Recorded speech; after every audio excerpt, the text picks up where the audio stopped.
Hi students, आप लोग कैसे हैं। आई होप आप लोग बहुत अच्छे होंगे। स्टूडेंट्स, आज की यह वीडियो कंप्यूटर बेसिक की दूसरी एवं महत्वपूर्ण वीडियो है। इस वीडियो में कंप्यूटर के कुछ महत्वपूर्ण भागों एवं उनकी विशेषताओं के बारे में अध्ययन करेंगे। तो अगर आप चैनल पर अभी तक नए हैं तो चैनल को सब्सक्राइब करके बेल आइकन को प्रेस कर दीजिए। चलिए बिना रुके हुए इस क्लास को स्टार्ट करते हैं। तो दोस्तों, आज की हमारी टॉपिक है कंप्यूटर के भाग यानी कि पार्ट ऑफ कंप्यूटर। कंप्यूटर के कितने मुख्य रूप से पार्ट होते हैं। तो दोस्तों, कंप्यूटर के मुख्य रूप से 5 पार्ट होते हैं। कौन कौन से? तो पहला है सीपीयू, दूसरा है माउस, और तीसरा है कीबोर्ड, और चौथा है मॉनिटर, और पांचवा है यूपीएस। तो सीपीयू और माउस के बारे में फर्स्ट वीडियो में डिस्कस हो चुकी है। तो दोस्तों, डिस्क्रिप्शन में लिंक है, वहाँ से आप जाकर देख सकते हैं, ठीक ना। अब इस वीडियो में कीबोर्ड और मॉनिटर और यूपीएस के बारे में डीपली बताएंगे। अगर वीडियो अच्छी लगे तो वीडियो को लाइक कर दीजिएगा। चलिए कीबोर्ड के बारे में जानते हैं। कीबोर्ड यह एक प्रकार का बोर्ड होता है। कीबोर्ड एक प्रकार का बोर्ड होता है जो कई प्रकार की बटनों को समेटे रहता है। दोस्तों, कीबोर्ड की बटन्स कई प्रकार की होती हैं। जो कई प्रकार की बटन्स को एक रूप में समेटे रहता है उसे कीबोर्ड कहते हैं। जो टाइपिंग के माध्यम से डाटा को इनपुट करने में मदद करता है। दोस्तों, कीबोर्ड एक प्रकार की इनपुट डिवाइस है जो टाइपिंग के माध्यम से डाटा को इनपुट करने में मदद करता है, ठीक ना। कीबोर्ड एक प्रकार की character user interface input device है।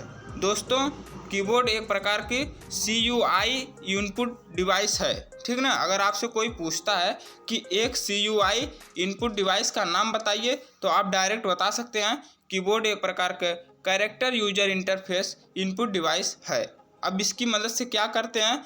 जिसकी मदद से बड़े आसानी से टेक्स्ट, न्यूमेरिकल डाटा व स्पेशल सिंबल टाइप करके इंटर कर सकते हैं। यानी कि कीबोर्ड की सहायता से टेक्स्ट, न्यूमेरिकल और स्पेशल सिंबल टाइप करके इंटर कर सकते हैं, ठीक ना।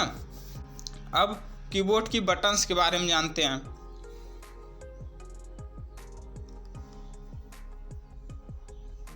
पुराने समय के कीबोर्ड में 84 बटनें होती थी। दोस्तों, जो ओल्ड टाइप का कीबोर्ड आता था उसमें 84 बटनें होती थीं, पर नए ज़माने के कीबोर्ड में 100 से 110 तक बटन पाई जाती हैं। यानी कि 100 से लेकर 110 तक भी बटनें पाई जाती हैं।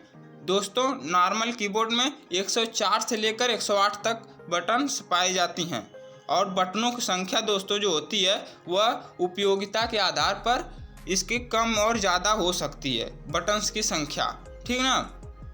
अधिकतर कीबोर्ड को कंप्यूटर से जोड़ने के लिए कीबोर्ड को अगर चलाना है यानी कि टाइपिंग करना है तो उसे कंप्यूटर से कनेक्ट करना पड़ेगा। अब कंप्यूटर से कनेक्ट करने के लिए किसका प्रयोग करते हैं? देखिए, अधिकतर कीबोर्ड को कंप्यूटर से जोड़ने के लिए USB का प्रयोग किया जाता है। अब USB का पूरा नाम क्या होता है दोस्तों? तो बताते हैं। USB का पूरा नाम होता है यूनिवर्सल सीरियल बस। यूनिवर्सल सीरियल बस का प्रयोग करके कीबोर्ड को कंप्यूटर से जोड़ा जाता है। दोस्तों, साथ ही में आजकल वायरलेस कीबोर्ड भी प्रचलित हैं जो तार रहित होता है। यानी कि वायरलेस होता है तो यानी कि उसमें तार नहीं रहेगा। तो अगर जब तार नहीं पाया जाएगा तो उसको कनेक्ट कैसे किया जाएगा, नीचे जानते हैं। दोस्तों, जो तार रहित कीबोर्ड होता है उसको वाईफाई, रेडियो रेस एंड ब्लूटूथ की मदद से कंप्यूटर से कनेक्ट किया जाता है। यानी कि कंप्यूटर से कनेक्ट करने के लिए वाईफाई का यूज किया जाता है, उसमें ब्लूटूथ का यूज किया जाता है। ज़्यादा से ज़्यादा कीबोर्ड को ब्लूटूथ की सहायता से कनेक्ट किया जाता है। दोस्तों, 90% कीबोर्ड को जो वायरलेस होते हैं उसे ब्लूटूथ की सहायता से कनेक्ट किया जाता है कंप्यूटर से, ठीक ना। अब कीबोर्ड का पूरा नाम जानते हैं। यानी कि कीबोर्ड का पूरा नाम क्या होता है। तो दोस्तों, कीबोर्ड में K का मीन्स होता है कीज, E का मीन्स होता है इलेक्ट्रॉनिक, Y मीन्स होता है 8, और B मीन्स होता है बोर्ड, और O मीन्स होता है ऑपरेटिंग, और A मीन्स होता है A to Z, और R मीन्स होता है रिस्पॉन्स, और D मीन्स होता है डायरेक्ट। अगर आपसे कोई पूछता है कीबोर्ड का पूरा नाम क्या होता है, यानी कि what is full form of keyboard. तो कीबोर्ड का पूरा नाम होता है keys electronic at board operating A to Z response direct. यानी कि कीबोर्ड का अगर आपसे कोई पूरा नाम पूछता है तो आप डायरेक्ट बता सकते हैं कि keys electronic at board operating A to Z response direct. ठीक ना।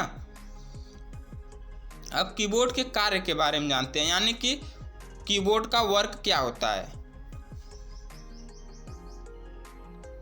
तो दोस्तों इसके द्वारा कंप्यूटर को कमांड दिया जाता है, यानी कि कमांड देने के लिए कीबोर्ड का यूज किया जाता है और इसकी मदद से बड़े आसानी से अल्फा न्यूमेरिकल डाटा कंप्यूटर में इनपुट किया जाता है। यानी कि यह एक प्रकार की इनपुट डिवाइस है, तो इसके माध्यम से अल्फा न्यूमेरिकल डाटा कंप्यूटर में इनपुट किया जाता है, वो भी बड़े आसानी से।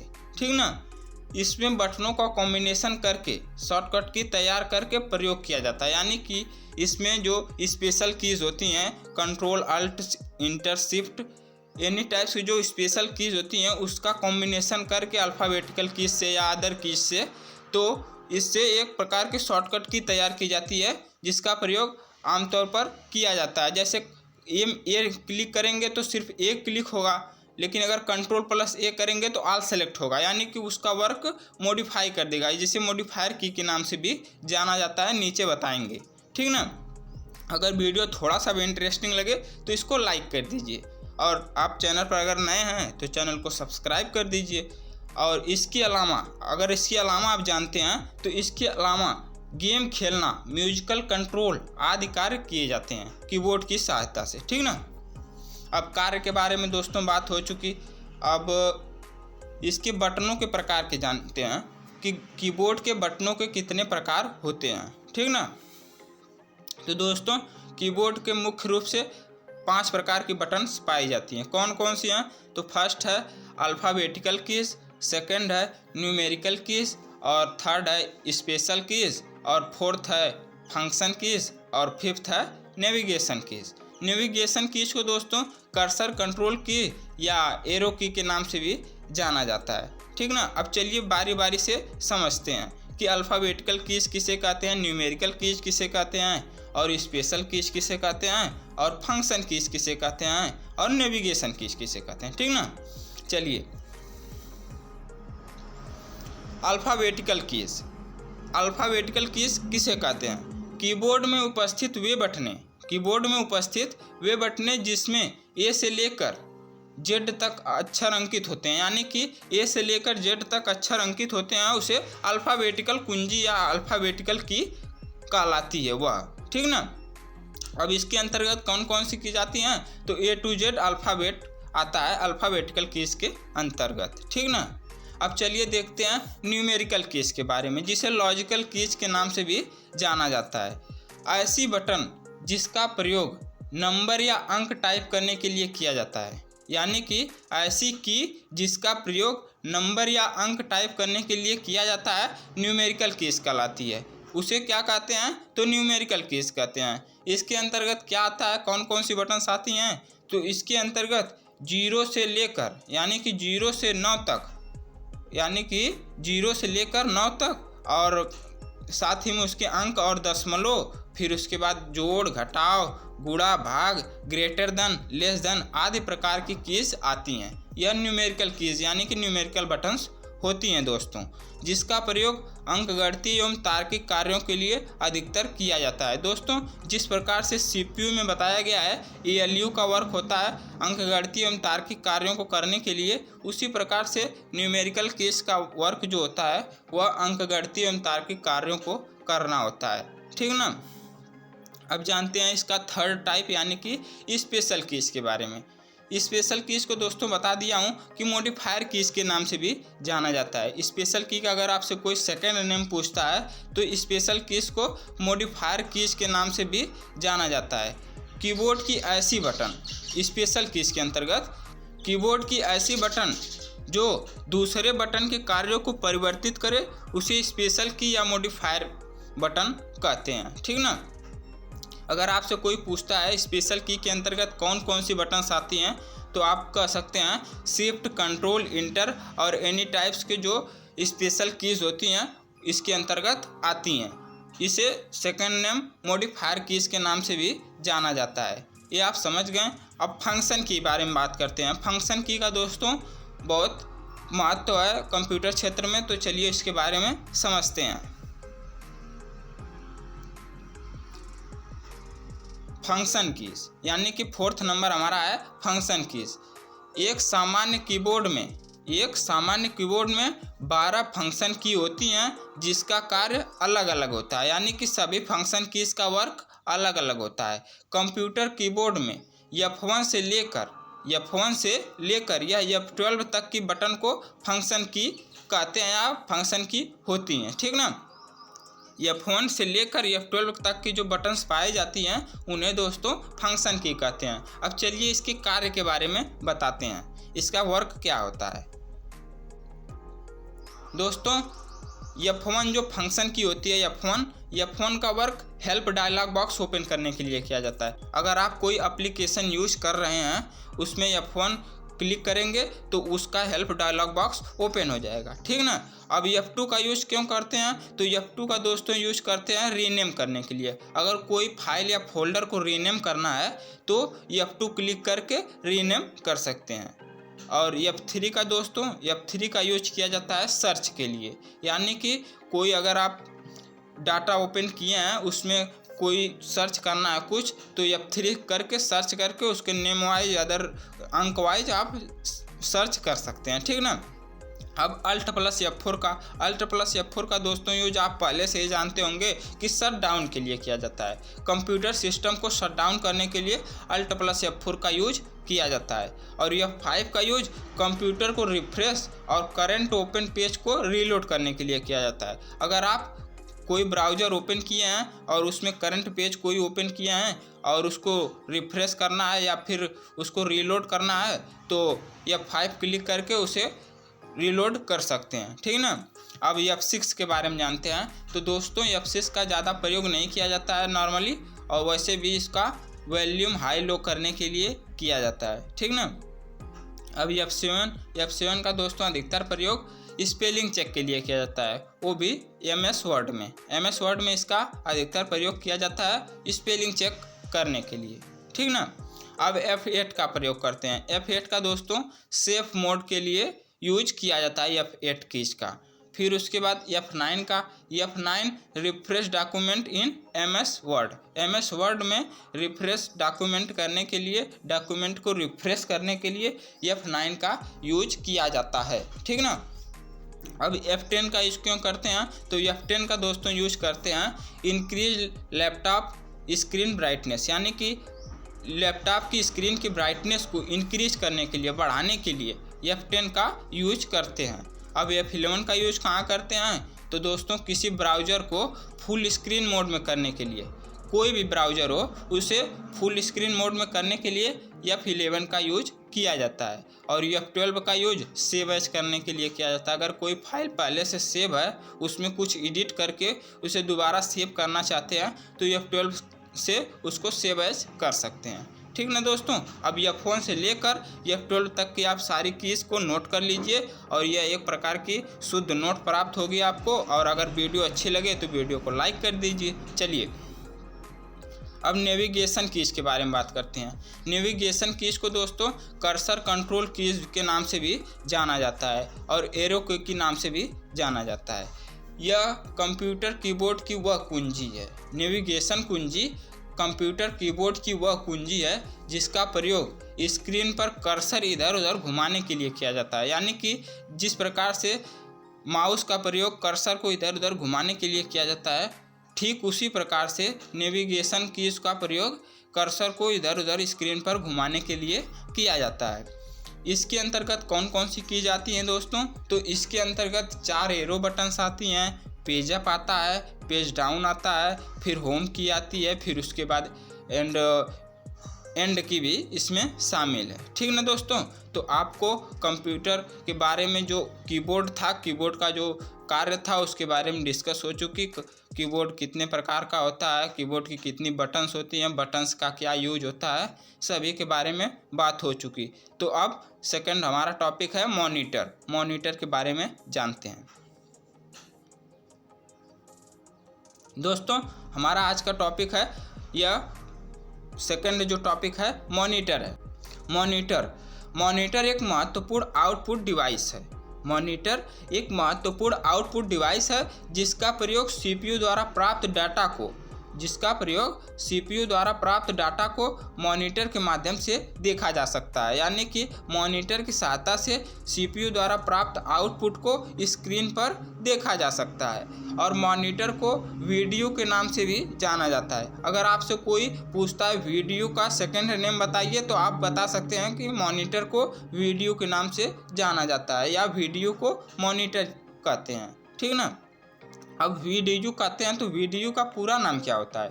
अगर डायरेक्ट आपसे कोई पूछ दिया कि वीडियो का पूरा नाम बताओ क्या होता है, तो आप कह सकते हैं visual display unit. Visual display unit video का पूरा नाम होता है। दोस्तों मॉनिटर की मदद से सभी प्रकार के ग्राफिक्स से रिलेटेड और अन्य प्रकार के कार्य किए जाते हैं। यानी कि अगर ग्राफिक्स से रिलेटेड यानी कोरल ड्रा आप यूज कर रहे हैं, एनी टाइप्स के यूज कर रहे हैं आप फंक्शन या एप्लीकेशंस, तो उसमें मॉनिटर का बहुत महत्वपूर्ण योगदान होता है आउटपुट डिवाइस के रूप में, ठीक ना। मॉनिटर कंप्यूटर के अंदर चल रही सभी गतिविधियों को परिणाम के रूप में स्क्रीन पर दिखाता है। मॉनिटर का यही वर्क होता है, यानी कि जो कंप्यूटर के अंदर सभी गतिविधियां चल रही हैं उसको परिणाम के रूप में बाहर दिखाता है सामने, ठीक ना, स्क्रीन पर। तो अब चलिए मॉनिटर के टाइप्स के बारे में डिस्कस करते हैं कि टेक्नोलॉजी के आधार पर मॉनिटर को कितने प्रकार में बांटा गया है। तो दोस्तों टेक्नोलॉजी के आधार पर मॉनिटर को 3 प्रकार में बांटा गया। वह प्रकार कौन कौन सा है? तो फर्स्ट है सीआरटी मॉनिटर। सीआरटी मॉनिटर का दोस्तों पूरा नाम होता है कैथोड रेज ट्यूब। दोस्तों सीआरटी मॉनिटर का पूरा नाम कैथोड रेज ट्यूब होता है, ठीक ना। अब सेकंड है एलसीडी मॉनिटर। एलसीडी मॉनिटर का जो पूरा नाम होता है वह लिक्विड क्रिस्टल डिस्प्ले होता है, लिक्विड क्रिस्टल डिस्प्ले। और एलईडी मॉनिटर थर्ड टाइप है। तो थर्ड टाइप एलईडी मॉनिटर का पूरा नाम जो होता है वह लाइट इमिटिंग डायोड होता है। तो चलिए बारी बारी से समझते हैं कि सीआरटी मॉनिटर किसे कहते हैं और एलसीडी मॉनिटर किसे कहते हैं और एलईडी मॉनिटर किसे कहते हैं। चलिए दोस्तों सीआरटी मॉनिटर के बारे में जानते हैं। सीआरटी मॉनिटर, इस प्रकार के मॉनिटर में कैथोड रे ट्यूब का प्रयोग किया जाता है। बता दिया हूँ कि इसका पूरा नाम कैथोड रे ट्यूब होता है, तो इसमें कैथोड रे ट्यूब का यूज किया जाता है, इसलिए इसे सीआरटी मॉनिटर कहा जाता है। और कंप्यूटर युग के प्रारंभिक समय में टेलीविज़न और मॉनिटर के रूप में कैथोड रे ट्यूब का इस्तेमाल किया जाता था। यानी कि जब कंप्यूटर का प्रारंभिक रूप स्टार्ट हुआ, यानी कि प्रारंभिक समय जो थी उसमें सीआरटी मॉनिटर का अत्यधिक रूप से यूज किया जाता था फर्स्ट टाइम। तो सीआरटी मॉनिटर को एनालॉग मॉनिटर भी कहते हैं, यानी कि सीआरटी मॉनिटर का दूसरा नाम एनालॉग मॉनिटर भी है, क्योंकि यह सिर्फ एनालॉग वीडियो और सिग्नल को रिसीव करता है। यानी कि जो सीआरटी मॉनिटर है यह सिर्फ एनालॉग वीडियो और सिग्नल को ही रिसीव करता है, ठीक ना। सीआरटी मॉनिटर 2 प्रकार का होता है। सीआरटी मॉनिटर आपसे अगर कोई पूछता है कितने प्रकार का होता है, तो आप बता सकते हैं कि सीआरटी मॉनिटर 2 प्रकार का होता है। वह कौन कौन सा होता है? तो एक होता है ब्लैक एंड वाइट मॉनिटर, इसका जो ब्लैक एंड वाइट होता है, और दूसरा कलरफुल होता है। तो एक ब्लैक एंड वाइट होता है और एक कलरफुल होता है। तो कलरफुल मॉनिटर में आरजीबी का प्रयोग किया जाता है। आरजीबी का पूरा नाम होता है red green blue. Red green blue का यूज किया जाता है सीआरटी मॉनिटर जो कलरफुल होता है। इसकी सतह पर आरजीबी कलर से फास्फोरस की कोटिंग की जाती है, और जिससे सीआरटी कलर मॉनिटर का डिस्प्ले कलरफुल दिखाई देता है। यानी जो सीआरटी कलर मॉनिटर है उसका डिस्प्ले कलरफुल दिखाई देने लगता है। और बाकी feature CRT black and white की तरह होता है, यानी कि सब जो अदर फीचर्स होते हैं वह ब्लैक एंड वाइट की तरह होता है। तो आप सीआरटी मॉनिटर के बारे में आसानी से जान चुके। तो एलसीडी मॉनिटर के बारे में बात करते हैं कि एलसीडी मॉनिटर किसे कहते हैं। तो दोस्तों सेकेंड टाइप है एलसीडी मॉनिटर। एलसीडी मॉनिटर को बता दिया गया है कि इसका पूरा नाम लिक्विड क्रिस्टल डिस्प्ले होता है। तो एलसीडी मॉनिटर को दोस्तों टीएफटी मॉनिटर के नाम से भी जाना जाता है। TFT का पूरा नाम जो होता है वह थिन फिल्म ट्रांजिस्टर होता है। क्या होता है? तो थिन फिल्म ट्रांजिस्टर होता है। यह मॉनिटर LCD मॉनिटर की तरह पतले एवं किफ़ायती होते हैं, यानी कि LCD मॉनिटर और TFT मॉनिटर सेम होते हैं और वह पतले एवं किफ़ायती होते हैं। यह मॉनिटर CRT मॉनिटर की तुलना में ज़्यादा अच्छा कार्य करता है। इसकी स्क्रीन के ब्राइटनेस से यूजर के आंखों पर, यानी कि जो उसको यूज कर रहा है उसकी आंखों पर ज़्यादा अनावश्यक प्रभाव नहीं पड़ता है और यह ऑफिसों में सबसे अधिक रूप से प्रयोग किए जाने वाला मॉनिटर है। LCD मॉनिटर, जिसे TFT मॉनिटर के नाम से भी दोस्तों जाना जाता है। ठीक ना। चलिए अब थर्ड टाइप LED मॉनिटर के बारे में जानते हैं। तो दोस्तों LED मॉनिटर का जो पूरा नाम होता है वह लाइट इमिटिंग डायोड मॉनिटर होता है। ठीक ना, लाइट इमिटिंग डायोड्स। और LED मॉनिटर का पूरा नाम आप जान गए हैं कि लाइट इमिटिंग डायोड होता है। इस प्रकार के मॉनिटर में ऑर्गेनिक लाइट डायोड है, यानी कि ऑर्गेनिक लाइट का प्रयोग इमिटिंग डायोड में किया जाता है, जिसकी मदद से, यानी कि इसकी मदद से यह मॉनिटर डिजिटल डिस्प्ले प्रदर्शित करता है, यानी कि यह जो मॉनिटर है वह ऑर्गेनिक लाइट की मदद से डिजिटल डिस्प्ले प्ले करता है, यानी कि डिस्प्ले पर प्रदर्शित करता है। यह मॉनिटर LCD मॉनिटर की तुलना में काफ़ी पतला होता है। LED मॉनिटर यानी कि लाइट इमिटिंग डायोड मॉनिटर जो होता है वह LCD मॉनिटर की तुलना में काफ़ी पतला एवं किफ़ायती होता है। इस प्रकार के मॉनिटर का प्रयोग वर्तमान समय में डिजिटल ऑफिसों में प्रयोग किए जा रहे हैं, यानी कि जो इस प्रकार का LED टाइप का मॉनिटर इस समय जो आ रहा है इसका प्रयोग सर्वाधिक रूप से ऑफिसों में यूज किया जा रहा है, जहां पर अधिक कार्य किया जाता है। अब चलिए मॉनिटर का टाइप्स के बारे में आप समझ गए, तो चलिए UPS के बारे में बताते हैं। UPS क्या होता है, इसका पूरा नाम क्या होता है, इसके बारे में। तो दोस्तों UPS का पूरा नाम होता है यूनिटरेप्टेबल पावर सप्लाई। तो इसका पूरा नाम यूनिटरेप्टेबल पावर सप्लाई हो गई। तो यह एक प्रकार का ऐसा उपकरण है, UPS एक प्रकार का ऐसा उपकरण है जो विद्युत से चलने वाले सभी उपकरणों एवं उस निश्चित सीमित समय के लिए, यानी कि उसे निश्चित सीमित समय के लिए विद्युत की समुचित आपूर्ति सुनिश्चित करता है। यानी कि जब लाइट अगर कट जाती है, डायरेक्ट अगर कोई सिस्टम आप यूज कर रहे हैं और तुरंत लाइट कट गई, तो इसकी जो विद्युत की आपूर्ति है इसकी सहायता से, UPS की सहायता से संपूर्ण होती है कुछ समय के लिए। जब आपूर्ति के मुख्य स्रोत से विद्युत की आपूर्ति बंद हो जाती है, देखिए आ गया ना कि जब विद्युत की जो आपूर्ति है वह मुख्य स्रोत से जब बंद हो जाती है, क्लोज हो जाती है, तो UPS उसमें वर्क करता है। अब UPS के प्रकार के बारे में बताते हैं। UPS कितने प्रकार का होता है? तो UPS दोस्तों सामान्यतः 3 प्रकार के होते हैं। कौन कौन से होते हैं? तो फर्स्ट है ऑफलाइन UPS, और सेकंड है ऑनलाइन UPS, और थर्ड है इंटरैक्टिव UPS। तो चलिए सभी के बारे में डीपली बताते हैं। फर्स्ट है ऑफलाइन UPS। ऑफलाइन UPS का प्रयोग सामान्यतः छोटी ऑफिसों एवं घरों में लगे डेस्कटॉप कंप्यूटर में किया जाता है। ऑफलाइन UPS का सामान्यतः जो प्रयोग किया जाता है वह छोटे रूप में किया जाता है, लघु रूप में किया जाता है। ठीक ना। इस प्रकार के UPS के प्रयोग से छोटे ऑफिसों में पावर कट हो जाने के बाद, यानी कि जब पावर कट हो जाती है तो कंप्यूटर डायरेक्ट क्लोज नहीं होता है, परंतु कुछ समय के पश्चात यह क्लोज हो जाता है। कुछ समय, यानी कि कुछ समय के लिए यह UPS की सहायता से ओपन रहता है कंप्यूटर। ठीक है ना। अब ऑनलाइन UPS के बारे में जानते हैं। ऑनलाइन UPS किसे कहते हैं? ऑनलाइन UPS किसे कहते हैं? तो ऑनलाइन UPS का प्रयोग अधिकतर IT क्षेत्र में किया जाता है, जहां पर क्रिटिकल सॉफ्टवेयर पर वर्क किया जाता है। ऑनलाइन UPS का प्रयोग क्रिटिकल क्षेत्र पर जहां पर वर्क किया जाता है वहीं पर किया जाता है इसका यूज। ठीक ना। इसमें domain controller, DNS server, firewall device और राउटर आदि प्रकार के एप्लीकेशंस लगे होते हैं, जिससे कनेक्ट होकर लगातार यूजर्स वर्क करते रहते हैं। अगर आप यूज कर रहे हैं इस पर, तो अगर लाइट कट हो गई तो डायरेक्ट आप लगातार यूज करते रहते हैं, यह कंट्रोल करता रहता है, ठीक ना। इसमें डोमेन कंट्रोलर लगा होता है, डीएनएस सर्वर लगा होता है, फायरवॉल डिवाइस लगी होती है, राउटर लगा होता है, एनी टाइप से सभी ऑनलाइन सिस्टम लगे होते हैं, जिसलिए इसे ऑनलाइन यूपीएस कहते हैं। अब थर्ड जो टाइप है वह कौन सा है, तो इंटरएक्टिव यूपीएस। इंटरएक्टिव यूपीएस ये थर्ड टाइप है यूपीएस का। तो यह यूपीएस कम या ज़्यादा वोल्टेज होने की स्थिति में, यानी कि जो इंटरएक्टिव यूपीएस है यह कम या ज़्यादा वोल्टेज होने की स्थिति में भी कंप्यूटर को बराबर वोल्टेज देता है, यानी कि यह ऑटोमेटिक वोल्टेज रेगुलेटर का वर्क करता है।